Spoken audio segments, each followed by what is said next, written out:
नमस्कार, बहुत स्वागत है आप सभी का स्वराज एक्सप्रेस एसएमबीसी में बुलेटिन में। इस वक्त आप मुझे लाइव देख रहे हो, मैं हूं आपके साथ रश्क गौरी।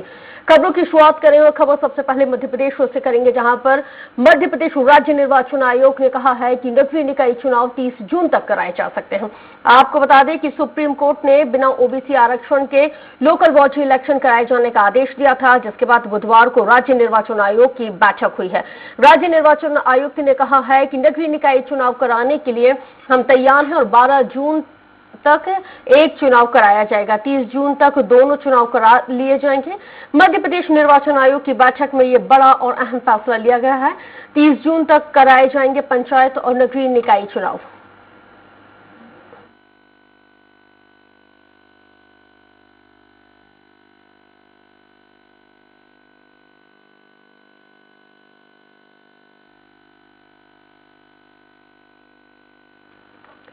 तो चलिए ज्यादा जानकारी के साथ इस वक्त रुख करेंगे सहयोगी दुर्गेश गुप्ता का, जिनके साथ चर्चा की शुरुआत। दुर्गेश, जिस तरह से हम देख रहे हैं कि ये पूरा फैसला आया है मध्य प्रदेश निर्वाचन आयोग ने उससे सुप्रीम कोर्ट के सुप्रीम फैसले के बाद 30 जून तक नगरीय निकाय चुनाव कराए जाने के संकेत दे दिए हैं। और सुप्रीम कोर्ट ने जिस तरह से ओबीसी आरक्षण के लोकल बॉडी इलेक्शन कराने के आदेश दिया है, मतलब तैयारियां मुकम्मल होती नजर आ रही हैं।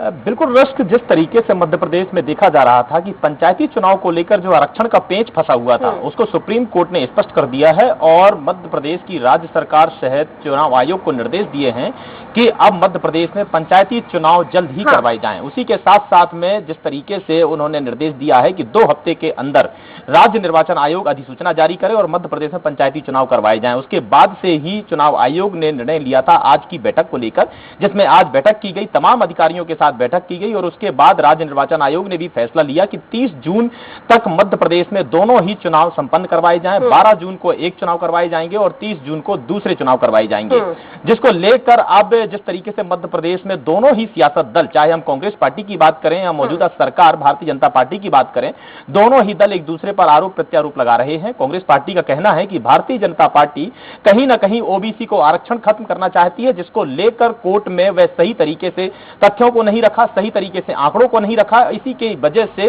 सुप्रीम कोर्ट में ओबीसी के खिलाफ यह फैसला आया गया है, जिसमें आरक्षण के बगैर ही मध्य प्रदेश में चुनाव करवाए जाएं। वहीं कांग्रेस पार्टी की अगर हम बात करें तो कांग्रेस पार्टी का जिस तरीके से आरोप लगा रही है, उसके आरोपों पर जवाब देते हुए भारतीय जनता पार्टी का कहना है कि हमने तो चुनाव करने की घोषणा भी कर दी थी और चुनाव की तैयारियां भी कर ली थी, मगर जिस तरीके से विपक्ष कोर्ट में गई है ना दुर्गेश जी, कि अगर बीजेपी अध्यादेश लेके नहीं आती तो वाकई में कांग्रेस को कोर्ट जाने का मौका नहीं मिलता। अब ये जो फैसला आया है, इसे सुप्रीम कोर्ट ने अपने ऑर्डर में भी कहा है कि जो जनरल सीट्स हैं, जो जनरल कैटेगरीज की सीट हैं, आप वहां से अपने ओबीसी के उम्मीदवारों को उतार दें। तो राजनीतिक पार्टियां इस पे अमल क्यों नहीं कर रही हैं? जो जनरल कैटेगरीज की जो सीटें हैं, वहां से ओबीसी कैंडिडेट को आप उसी जनरल कैटेगरी में उतार दीजिए। यहाँ पे दूध का दूध पानी का पानी हो जाएगा। कौन कितना बड़ा राजनीतिक दल है जो ओबीसी वर्ग का हितैषी है, ये सबको समझ में आ जाएगा। इसमें किस बात की गुरेज है? और सूत्रों के हवाले से तो ये भी जानकारी मिल रही है कि जिस तरह से ओबीसी आरक्षण को लेकर जो सुप्रीम कोर्ट का फैसला, जो सुप्रीम फैसला आया है, इसके चलते राजनीतिक पारा गर्म है। मुख्यमंत्री शिवराज सिंह चौहान को विदेश दौरे पर भी जाना था, जिसके चलते उन्होंने अपना विदेशी दौरा भी स्थगित कर दिया है।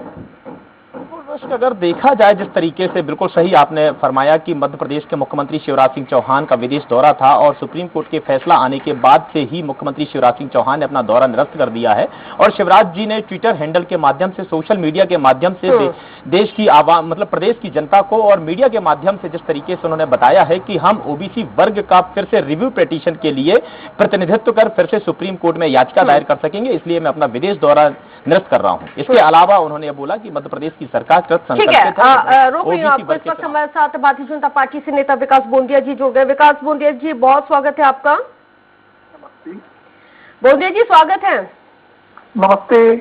नमस्ते बोंदिया जी। बोंदिया जी, सुप्रीम कोर्ट के सुप्रीम फैसले के बाद जिस तरह से हम देख रहे हैं प्रदेश में राजनीतिक पारा गर्म है, सिर्फ पारे को किस तरह से देख रहे हैं? क्योंकि फैसला आने के बाद मुख्यमंत्री शिवराज सिंह चौहान ने भी अपनी विदेश यात्रा को रद्द कर दिया है।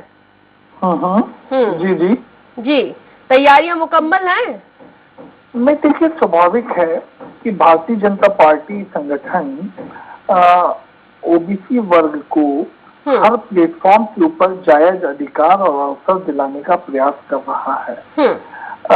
अब फिलहाल जो सुप्रीम कोर्ट का निर्णय है उसके मुताबिक ओबीसी रिजर्वेशन को जो स्थगित रखा गया है, उस मामले में हमारा सोच है कि इससे ओबीसी वर्ग का नुकसान होगा।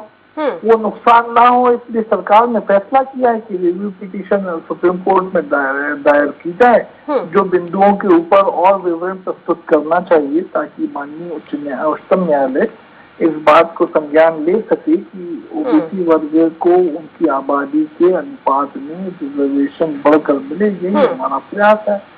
इसलिए सरकार, भारतीय जनता पार्टी की शिवराज सरकार प्रयत्नशील है और इस मामले में हम कोई कोर कसर छोड़ेंगे नहीं। ठीक, आपको रोक रही हूँ। इस वक्त हमारे साथ सैयद जाफर, जिन्होंने याचिका लगाई थी, वो उन्होंने भी ज्वाइन कर लिया है। आप अपनी बात कीजिए बोंदिया जी। जाफर जी, बहुत स्वागत है आपका। जी बताएं। जी जाफर जी, यहाँ पे विकास बोंदिया जी भी जुड़े हुए हैं जो अपनी बात पूरी कर लें, फिर उसके बाद मैं आपका रुख करती हूँ। जी बोंदिया जी, अपनी बात पूरी कीजिए। इस स्टेज के ऊपर हम इतना ही कहना चाहते हैं कि माननीय उच्चतम न्यायालय में इस संदर्भ में जैसा सीएम साहब ने बताया है, रिव्यू पिटीशन दायर करने की तैयारी की जा रही है ताकि जो बिंदुओं के ऊपर विस्तार और प्रकाश उच्चतम न्यायालय की बेंच न लग पाई हो, उन बिंदुओं को तफसील से वापस विवरण के साथ में प्रस्तुत किया जाएगा ताकि ओबीसी वर्ग के हक में फैसला हो सके। ठीक है जाफर साहब, जाहिर सी बात है आपने बोंदिया जी को सुना होगा और जिस तरह से कह रहे हैं कि ओबीसी वर्ग को मद्देनजर रखते हुए सीएम रिव्यू पिटीशन दायर करने जा रहे हैं और जिसके चलते उन्होंने अपना विदेशी दौरा भी कैंसिल कर दिया।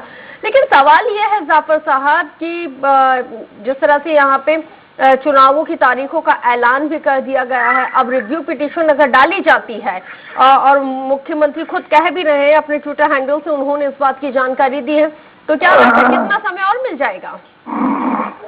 देखिए, सरकार हमेशा गलत नीति पे काम कर रही है। सरकार की गलत नीतियों के कारण, संविधान के असंवैधानिक कार्य करने के कारण ही हमें सुप्रीम कोर्ट की शरण लेनी पड़ी। 6 महीने पहले भी इन्होंने असंवैधानिक तरीके से बिना रोटेशन के चुनाव कराने की प्रक्रिया प्रारंभ कर दी थी।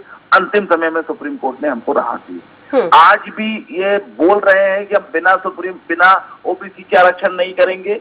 ये कह रहे हैं कि हम विदेश नहीं जाएंगे, ओबीसी आरक्षण लेके आएंगे। लेकिन अभी आप देखिएगा कि आज शाम तक पंचायत चुनाव की घोषणा हो जाएगी। आप देखेंगे कि आज शाम तक नगर पालिका के चुनाव की घोषणा हो जाएगी। जब आप एक और कह रहे हैं कि हम रिव्यू पिटीशन करने सुप्रीम कोर्ट जा रहे हैं, तो चुनाव की घोषणा क्यों कर रहे हैं? दो बात अलग अलग कैसे हो सकती है? गुमराह क्यों कर रहे हैं आप? ठीक है, अगर आपको लगता है कि रिव्यू पिटीशन डालने से आपको लाभ मिल सकता है, ओबीसी को आरक्षण मिल सकता है, जो हम भी चाहते हैं, तो फिर आप चुनाव की घोषणा क्यों कर रहे हैं? ठीक है जाफर साहब, मेरा सवाल आपसे है कि ठीक है, यहाँ पे जो गलती हो गई, सरकारी वकील ने अपना पक्ष मजबूती के साथ नहीं रखा, जिसका खामियाजा उन ओबीसी कैंडिडेट्स को और ओबीसी वर्ग के लोगों को भुगतना पड़ेगा जो लंबे वक्त से तैयारियां कर रहे हैं।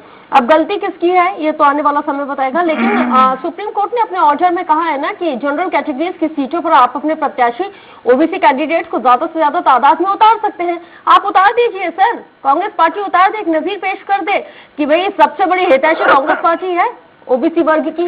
आप कितने कैंडिडेट को जनरल कैटेगरीज में उतारने जा रहे हैं इन चुनावों में, अगर आज चुनाव की तारीखों का ऐलान हो जाता है? देखिए, दो बड़ी महत्वपूर्ण बात समझ लीजिए। पहली बात तो आप ये समझ लीजिए कि आप कांग्रेस कमेटी के प्रवक्ता के साथ साथ एक याचिकाकर्ता से भी बात कर रही हैं। याचिका की दृष्टि से मैंने जो सुप्रीम कोर्ट में हमने 2 बार जो अपने आवेदन लगाया, निवेदन किया, वो कोई कांग्रेस या बीजेपी से बाइस होकर नहीं लगाया। ठीक है, ये हमने मध्य प्रदेश के उन 4 लाख जनप्रतिनिधियों की भावनाओं को लेकर सुप्रीम कोर्ट पहुंचे थे, जो ये कहता है कि भारतीय संविधान में हमें ये अधिकार दिए गए हैं। एक बात। दूसरी बात, आप कह रहे हैं कि कांग्रेस पार्टी इसमें प्रत्याशी घोषित कर दे, बीजेपी प्रत्याशी घोषित कर दे। देखिए, आरक्षण की व्यवस्था इसलिए दी गई है कि उसी वर्ग का प्रतिनिधि चुने। अब फॉर एग्जाम्पल के तौर पर मैं आपको एग्जाम्पल देता हूँ कि भोपाल की नगर निगम के वार्ड क्रमांक नंबर 1 में जो जनरल हो गई है, उसमें कांग्रेस पार्टी ने भी ओबीसी प्रत्याशी उतार दिया और बीजेपी ने भी ओबीसी प्रत्याशी उतार दिया। लेकिन एक तीसरा जनरल व्यक्ति जाकर वहां चुनाव लड़ता है और दम खम से चुनाव जीत जाता है, तो क्या ओबीसी वर्ग का वहां प्रतिनिधि पहुंचा? लेकिन अगर वो आरक्षित होता है तो ओबीसी वर्ग से निर्दलीय भी खड़ा होता है, ओबीसी वर्ग से कांग्रेसी भी खड़ा होता है, ओबीसी वर्ग से बीजेपी भी खड़ा होता है। जीतने वाला वो ओबीसी वर्ग का ही होता है। ये अंतर है आरक्षण देने से और ये आरक्षण है आरक्षण ना देने। ठीक है, आप कोर्ट के फैसले को किस तरह से देखते हैं? कोर्ट के फैसले को हम उस तरीके से देखते हैं जिस तरीके से संविधान ने कहा है। संविधान ने कहा है कि आप रोटेशन कराइए, कोर्ट ने कहा, सरकार ने नहीं मानी। कोर्ट ने कहा कि आप इलेक्शन जल्दी कराइए, 3 साल आप नहीं रोक सकते, सरकार ने नहीं कराई। अब सरकार, सुप्रीम कोर्ट ने उसको निर्देश दे दिया। संविधान कहता है कि ओबीसी का आरक्षण दिया जा सकता है। सुप्रीम कोर्ट कहती है सरकार से 6 महीने पहले हमारी याचिका पर कि आप ट्रिपल टेस्ट कराइए। क्यों नहीं आपने ट्रिपल टेस्ट कराया? क्यों नहीं आपने ट्रिपल टेस्ट की रिपोर्ट कंप्लीट पहुंचाई? आपने 5 मई 2022 को सरकार ने सुप्रीम कोर्ट ने आपको हमारी याचिका पर फटकार लगाई, तो आपने 6 तारीख को अधूरी जमा कर दी और स्वीकार कर रहे हैं कि हम अधूरी हैं। तो देखिए, अंत इसका यह है कि पूरी तरीके से भारतीय जनता पार्टी की सरकार ने आरक्षण को लेकर, रोटेशन को लेकर और ओबीसी आरक्षण को लेकर पूरी तरीके से संविधान के खिलाफ काम किया, सुप्रीम कोर्ट के निर्देशों के खिलाफ काम किया। इसलिए आज मध्य प्रदेश में आज स्थिति है गई कि हम बिना ओबीसी के आरक्षण के चुनाव की घोषणा इनको करना पड़ रहा है। ठीक है, 1.5 साल तक सूबे में कमलनाथ की सरकार रही है, तभी आप लोगों ने ट्रिपल टेस्ट क्यों नहीं करवा लिया सर?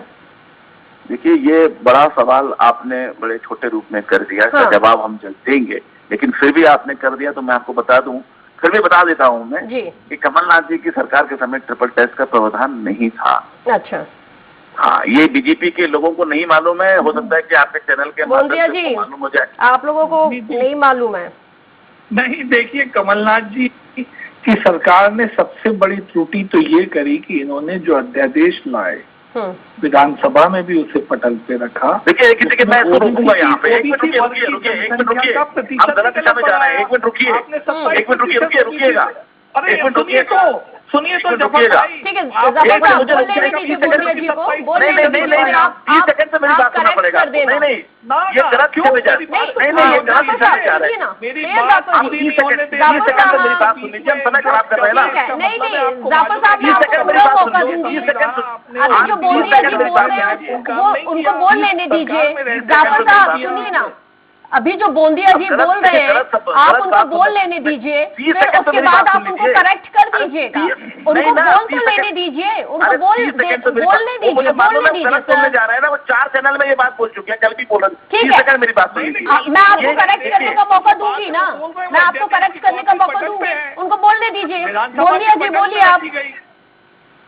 देखिए, बड़ा स्पेसिफिक बताऊं, ये झमेला तब से खड़ा हुआ जब कमलनाथ जी की सरकार ने गलत तथ्य प्रस्तुत किया कि मध्य प्रदेश में ओबीसी की जनसंख्या मात्र 27% है और इसलिए 27% आरक्षण होना चाहिए। और यही बात जाके आगे ट्रिपल टेस्ट का कारण बनी। नहीं तो ये कोई संज्ञान में बात थी नहीं थी। संविधान में स्पेसिफिकली सरकार के अधिकार क्षेत्र में रखा गया है कि वे इस अनुपात को निकाल के डिसाइड करें कितना रिजर्वेशन होगा। तभी तो लोग कोर्ट में गए और वहीं से झमेला खड़ा हुआ।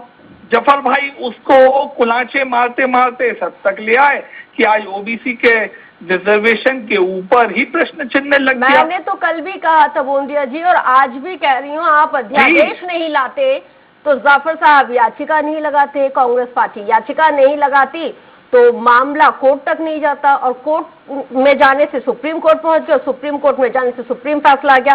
जाफर साहब, आप क्या करेक्ट कर रहे थे, अब आप करेक्ट कर दीजिए। महत्वपूर्ण बात आपने बहुत अच्छी बात बोली, मैं इसको और करेक्ट करना चाहता हूँ। सबसे पहले आप इन प्रवक्ता जी को बता दीजिए और आने वाले प्रवक्ता को आप बता दीजिए कि मध्य प्रदेश में 2 कानून चलते हैं। एक कानून चलता है शैक्षणिक और रोजगार के लिए आरक्षण, दूसरा कानून चलता है पंचायत एवं नगर पालिकाओं के आरक्षण। दोनों अलग अलग स्थिति है। जो कमलनाथ जी की सरकार ने नियम और कानून बनाया था वो शैक्षणिक और रोजगार के लिए बनाया था, और उस वक्त जो कानून कमलनाथ जी ने बनाया था उसमें शैक्षणिक और रोजगार के लिए मतलब नौकरी के लिए 14% आरक्षण दिया जाता था, उसको कमलनाथ जी की सरकार ने 27% बढ़ा के किया। पूरा सुन लीजिए, बड़ा महत्वपूर्ण जवाब है। उसके बाद जो आज हम नगर पालिका और ग्राम पंचायतों पे चर्चा कर रहे हैं, इसमें आज भी पिछले 30 सालों से 27% आरक्षण दिया जाता है। तो ये जो कह रहे हैं ना, ये कमलनाथ जी ने 27%। ठीक है, चलिए, अब कौन क्या कह रहा है, तमाम चीजें सबके सामने हैं। लेकिन मैं तो कल भी मेरा सवाल यही था और आज भी मेरा यही सवाल है कि ओबीसी वर्ग के हम इतने हितैषी अगर हम बन रहे हैं तो हम ज्यादा से ज्यादा तादाद में ओबीसी के कैंडिडेट्स को टिकट दे दें, एक मैसेज कन्वे कर दे। पहल किसी ना किसी को तो शुरू करनी होगी ना। इस तरह से आप कब तक चुनावों को टाल सकते हैं? बड़ा झटका झारखंड में भी दिया है झारखंड सरकार को, उसके बाद महाराष्ट्र सरकार को भी मिला है, अब मध्य प्रदेश सरकार को मिला है। सोचना होगा, समझना होगा कि बार बार कोर्ट को आखिर क्यों हस्तक्षेप हर एक मामले में करना पड़ रहा है। बहुत शुक्रिया जाफर साहब चर्चा में शामिल होने के लिए। बूंदिया जी बहुत शुक्रिया। दुर्गेश, पंचायत चुनाव को लेकर राज्य निर्वाचन आयोग ने भी अपनी तमाम तैयारियां शुरू कर दी हैं, संक्षेप में।